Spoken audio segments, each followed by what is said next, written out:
Levinex, are you a Muslim? Yes, I am. Can you hear me? Hello? Yes, I can hear you. Welcome. All right, so I'm just here to ask you one simple question about Christianity that nobody was able to answer me. I've met You have to previous first deal with the Christian- topic. What topic? The topic is, where's Muhammad in the Injil? If you can answer that, because been asking this for 3 years now that I've been public, and not a single Muslim has been able to answer this question for me. It looks like both of us are in a bind. Okay, let me be clear with you. I am not a Muslim scholar. I'm just a guy who know the basics about Islam, but I'm here to ask you this question about Christianity. You don't of think course that this is a nobody- basic question? Because this, for me, proves that the Quran is telling the truth. Because it says Muhammad's mentioned in the Injil. So if I can find him in the Injil, then the Quran's true. No, the thing is, I've never studied this deeply, so I can't say things out of my mind when I didn't even study it. I could literally give you a wrong answer, so that's the point.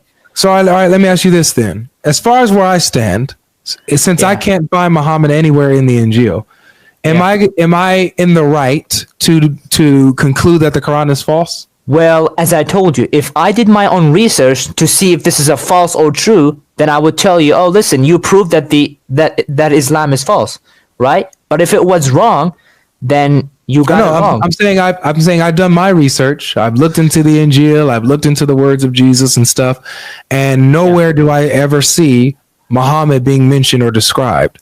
So, am I right to conclude that the Quran is false for making this false claim? See, here's the problem. You say that, and I see others showing and proving that Muhammad is in the Injil. Oh, what did you? So which one should I believe, you or them? I've seen so many videos. Let's put it to the test. What have you seen? I've seen so many videos on YouTube showing and proving that Muhammad was mentioned here and there. Give me one. There was so many videos I don't even remember them. Like I have to search them up. It was a long time ago. Do me this favor. Look that up really quick, and I want you to, because I won't kick you. I'll let you stay here. Okay, I'm gonna bring up somebody in the place. Yeah. Okay. I want you to look this up, look at some YouTube videos, and then bring their video or that argument to me, and let's see if their argument stands. Fair enough? I bet. Give me 2 minutes. Okay. And you can come off mute whenever you want. Okay. I'm gonna mute your mic, but you can unmute whenever you're ready. Okay. I was searching the whole internet, right? Mm-hmm. And I couldn't find a single verse that says Muhammad is going to be the next prophet or anything like that. But I found a verse. It's saying in Deuteronomy. I don't know how to pronounce that. Deuteronomy chapter 18, verse 18. Yeah, this one. That's the only thing that I have found. You see, I've never studied this deeply. So I've seen different opinions. So I don't know which one to believe. But I truly want to ask you, as a Christian who knows more better about Christianity, I want to know about this verse more. So can I ask you the verse? About Deuteronomy 18:18? No, not this verse. There's another verse that I wanted to ask you. This is why I came on stage. Okay. So before I let you ask this off-topic question, because it is off my topic. Yeah. Can you acknowledge that if I can't find Muhammad anywhere in the Torah and the Injil, then I am in my right to conclude that the Quran is false? Okay, does the Quran say that the Bible predicted Muhammad? Yes. Where does it say that? Chapter 7, verse 157. Chapter 7, verse 157. Okay, I'm looking at this. Wait a second. Hello. Okay. Oh yeah, you're right. It actually says that. But the thing is, we have to also know that the Bible was changed and corrupted. So, no, I'm just being honest with you. It's okay. Tech, I'm about to deal with him for a while. Just hold on a second. Yeah, that's fine. That's good. Okay. Yeah, that's good. Go ahead. All right. So Lev, you said that the Bible's been changed. Yeah. So if the Bible's been changed, let me ask you this. When do you think that the Bible was changed? Was it changed before Muhammad's time, or do you think it was changed after? Wait, that's a good question. Wait, was it before or after? Mm-hmm. If you had to give a guess. I believe it was changed. What if it's after Muhammad? If it's after before. Okay. I think it was changed before. That's what I think. Got it. All right. So it's changed before Muhammad's time. So by the time Muhammad comes, the Bible's already been corrupted and changed. Yeah? Yeah. Okay. Now, how does this make sense when the Quran says that they, in Muhammad's time, that they can find him mentioned in the Torah and the gospel that's with them. See, when the Injil and the Torah was revealed to the prophets, it was not corrupted, right? But later on, it was corrupted. And Muhammad came to tell, the Quran was revealed to Muhammad, and the Quran tells us what happened in the past. And what it was telling us in the past is that it was mentioned in the Injil or the Torah, right? No, it doesn't say in the past. It doesn't say in the past because it says it's with them currently. But the Quran tells us stories and explains to us what happened before. Yeah, in what books? What do you mean, what books? What books does it say that these stories or prophecies are in? What books? The Torah and the Gospel, right? Yeah. The Injil and the Torah, yeah. And according to the Quran, according to the verse you just read, 7:157, where is the Injil in Muhammad's time? Where is it? Wait, I don't know what you're trying to... Wait, can you explain to me more in a clear way? Because I've told you before, I'm not a Muslim scholar. I know. This is why. So look, what we're doing here, what I'm doing is I'm making you think about what you say, okay? And I'm showing you how what you say, it's not just you. Like, this is actually the usual Muslim response. So you're not different. And I'm showing you how the usual Muslim response does not make sense, whether it's historically or even from a Quranic standpoint. Okay. So if you're going to say that the scripture, Muhammad was mentioned in the Torah and the gospel. However, the Torah and gospel have been changed. When were they changed? They were changed before Muhammad's time. So before Muhammad came on the scene, they had already been corrupted. That's when Muhammad came. Okay, cool. So Muhammad, before his time, but when he comes, the Quran, the Torah and the gospel is already corrupted. But then it's interesting because the Quran says in Muhammad's time, chapter 7, verse 157, it says that the Torah and gospel still have Muhammad's description in there, and it's with the Jews and Christians. It's with them. They have it. It's not lost. It's there. They can open it up and find Muhammad's description. That's what the Quran claims. So, this would have to mean that the Torah and gospel that's there at Muhammad's time is not corrupted because they can find Muhammad in there. Can I? Okay, but the thing. Okay. I'm sorry. Can I answer? Or me or him? No, we can both answer. Just you go first. Okay, so you said the usual Muslim answers. The thing is, there's probably Muslims out there that come to your channel that are not well educated enough about Islam very deeply. They know the basics about Islam, but they are not educated about this. And I'm being honest with you. I've told you. I'm not talking about ignorant Muslims. I'm talking about the Dawah guys that you see on YouTube and at Speaker's Corner. And have you debated them? Yes. How many of them? All of them, except Muhammad Ajab. I haven't spoken to Muhammad Ajab yet, but everybody else from Hamza's Den, everybody on there, Ali Dawah, his sheikh, Abu Adnan's son, Orthodox Muslim. Who else? What about Sheikh Uthman? Sheikh Uthman, Sheikh Uthman. He was the first guy that I debated. What about the Muslim Lantern? Oh, the Muslim Lantern. He kicked me off and copyrighted the video whenever I tried to upload our conversation. But it's uploaded on my Patreon for free. So if you want to ever check that out. I'm gonna watch your videos and watch their videos to see and compare like which one is the truth, because if there is anything that I want to know which one is the right one, the true one, I'm gonna have to look it up and research it.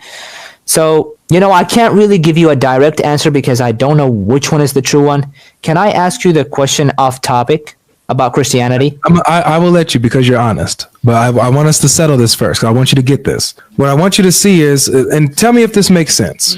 Does it make sense for the Quran to say that Muhammad can be found in corrupted scripture? Does that make sense to you? Avery, can I answer that? No. May I? No. Okay. No. I'll let you jump in on this in a second, Tech. I just want to hear him so far. You said no. Okay, but what if the Quran was like telling us that he was mentioned in the scriptures that were not corrupted, but later on they were corrupted? So that would mean that the scriptures were corrupted after Muhammad's time, not before. This is confusing. Yes, after Muhammad. Okay. So if they're corrupted after Muhammad, this still works in my favor. Want to know why? Because Muhammad is in the 7th century, right? Yeah. So that means that all I need, besides a beat that's super dumping, is a Bible that dates to Muhammad's time and before, not after.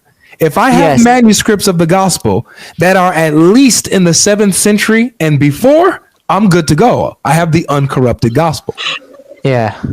which I do. The gospels that I have come from the 2nd, 3rd, 4th, 5th, 6th, 7th century and beyond. And you did not find Muhammad there? And Muhammad is not in there, bro. This is what we have in the Bible. The Bible is the Bible we have is based off manuscripts in the 2nd century, 3rd century, 4th, 5th, 6th, 7th. We have all of that. I mean, I've seen videos saying that his name was mentioned as Ahmed and stuff, or some other verses just Incorrect. describing him only, not mentioning his name. Yeah, this is what I want you to do. I want you to come back on this as well, okay? Because I want to talk to us again because you're pretty honest and humble. I want you to look this up. Look at what the Da'is, the Dawa guys say. Look at what Sheikh Uthman says. Whoever you find some good videos that you think, oh, okay, I see, where they make this argument. And even if it's not convincing you, bring it, write down take notes on it and bring it to me. And let's talk about if what they're saying lines up, if it makes sense. And I'll show you how they're picking and choosing and how the scriptures that they go to actually backfire against them. I'll show you that. Okay. Wait, when do you stream later? I'm stream every Monday, Wednesday, and Friday. Same time. Oh, okay. Every Monday, Wednesday, and Friday. So anytime, catch me any Monday, Wednesday, Friday. I'm live. I'll remember you, Lynn Lebnex. I'll remember. And come up and we'll continue. Okay. Thank you, man. But now, yes, I have a Christian friend, and we've been talking a lot, and he couldn't answer this question for me. So this is why when I saw you streaming, I'm like, okay, I'm gonna ask him this question. Maybe he will able to explain it. So can I go for it? Yeah. Okay. And by the way, Tech, don't forget what you wanted to jump in and say, okay? Because I'm gonna let you address the argument after he's done. Okay. Inshallah, yes. Yeah. Okay. Okay. So the verse is 1 Samuel 15:3, right? Yes, I'm probably sure that you know about it. Do you know the verse, or should I read it? Yeah, where God commands them to unalive everyone. Kids, donkeys, animals, men, women. Great. Child. Now, maybe you could unalive men. Maybe you could unalive other type of creatures. But how can God allow the death to infants and children, babies who are like a few months old, 1 year old, who doesn't know what's right and what's wrong and have never committed any type of sins? And by the way, why is it allowed to kill the animals, so like cattle and donkeys and sheep? Like, what did they do for them to get killed? If he's a merciful God, why would he allow something like this? Okay. So to answer your question about the Amalekites, there's a reason why God has a grudge against them. The Amalekites, when God brought the Israelites out of Egypt. You know that story, right? Where he saved them from Pharaoh and brought them out of Egypt. I don't know 100% of it, but I've heard about it. Okay, it's okay. So basically, the Israelites were enslaved in Egypt for over 400 years. God sent Moses, his messenger, right? And God saved the Israelites from bondage, from slavery, okay? And then they were going to go from Egypt to the promised land that God had promised to give to the Israelites, that he promised to give to Abraham, Isaac, and Jacob long before. Okay. So God is fulfilling his promise. Now, on the way to the promised land, the Amalekites attacked the Israelites. He attacked them. The Amalekites attacked them when they were weak, hungry, attacked them from behind, attacked the women, attacked the old men, and so tried to wipe out Israel. And so they didn't succeed, obviously. But God said in vengeance, he says that he in turn is going to wipe out the Amalekites, going to wipe them from the face of the earth. Everything that they are and everything that they own is going to be gone. So what we have here, what you're seeing, is the fruition of that commandment, or that decree, that God's judgment on the Amalekites. Just like how he decreed to wipe them out, he chooses, this is the time to wipe them out. Because they continued to be rebellious. They were never repented. They continued to be rebellious and fight against God's people. So he decided to bring his judgment on them, the entire nation, and wipe them out. Okay? Donkeys and all, everything they own. Now, here's also something interesting, because you want to take this into cultural context. in cultural context, when it came to like war language, when you would say like for example, if I were to say, man, blow them out of the water, right? Something like that. If I'm going against another team or I'm in battle, I'm not literally saying that they're in water. I'm going to blow them out the water. No, but it means to like wipe them out, like completely destroy them, right? Like win, right? But convincingly, right? And you see this language in the Bible as well. Like when it talks about wipe them completely out, wipe them from the face of the earth, man, woman, child, and everything like that. Destroy them all, kill them all, right? But you'll see some of these people are still alive and still around and even intermingling with the Israelites. You'll see that this is common war language, communicating to completely destroy your opponent. So it's not necessarily that every kid is being killed or every woman is being killed, everything is being killed, but they're being completely defeated, utterly destroyed. So that's kind of war language there. Okay. Wait, so they didn't kill the babies, the entire babies of the Amalekites, right? That's a view. There's a view that's like the interpretive view that using this war language, it's not that the babies are being killed or even everybody's being killed, everything's being killed, but it's the language to just destroy them and wipe them out. Now, I don't have a problem with God's judgment on the Amalekites of wiping out the entire nation, including the children. I don't have a problem with that. God, can do what he decides to do, but there is an interpretation it's hyperbolic language. It's hyperbolic in meaning to destroy or wipe out your opponent. Doesn't necessarily mean that you kill every single soul, right? However, let me put this to you, okay, in reverse. You believe in the flood story, right? About the Pharaoh, right? The flood. What? No. Yeah, the flood. Which one is it? Which prophet was it? Noah. Noah. Yeah. I know it. Noah. Yeah. So God flooded the world, drowned everyone except Noah and his family, right? And the animals and the people that was with him on the ark. Exactly. Everybody else that was not with him on the ark, man, woman, or child, and beast, was drowned in the flood. Yeah. So even from the Quran standpoint, you have Allah giving a judgment that includes the children of the disbelievers, of the sinful. That Allah gives a judgment on the nation, meaning this one, the entire world. He judges all of them, and whoever's not on that boat, including the children, are drowned. They don't survive. Okay. You're actually right about this one, but the point is Allah never mentioned that like even the children are going to drown. And he says the other thing is he says everyone that's not on this boat, everyone that's not on this boat with you is drowned. Everyone. Yes, you're right, but I've also heard that Allah might have drowned the people of Noah or the entire earth. You can't drown the people of Noah if people of Noah are on the boat. No, that's not what I'm saying. I'm saying like only the people of Noah. He didn't drown the whole earth. That entire nation? No, only the people of Noah he drowned. He didn't drown the whole world when it comes to that. Yeah, that's what I've heard. The entire nation that Noah was living in, that entire nation, was flooded, right? Yeah. Right. So everyone that's part of that nation, man, woman, and child that wasn't on that boat got drowned. That still doesn't solve the issue because you still have children being drowned in that nation. You're actually so right about this. I have to research this up. Yeah. But the thing is, it was never mentioned that there was children in the nation. So like, yeah, to think that there's an entire nation without kids is crazy. No, because people back then used to live like thousands of years, right? And they didn't live thousands of years. They lived quite a few hundreds. They lived hundreds of years. Like Noah lived, I think, to about 600 years, I think.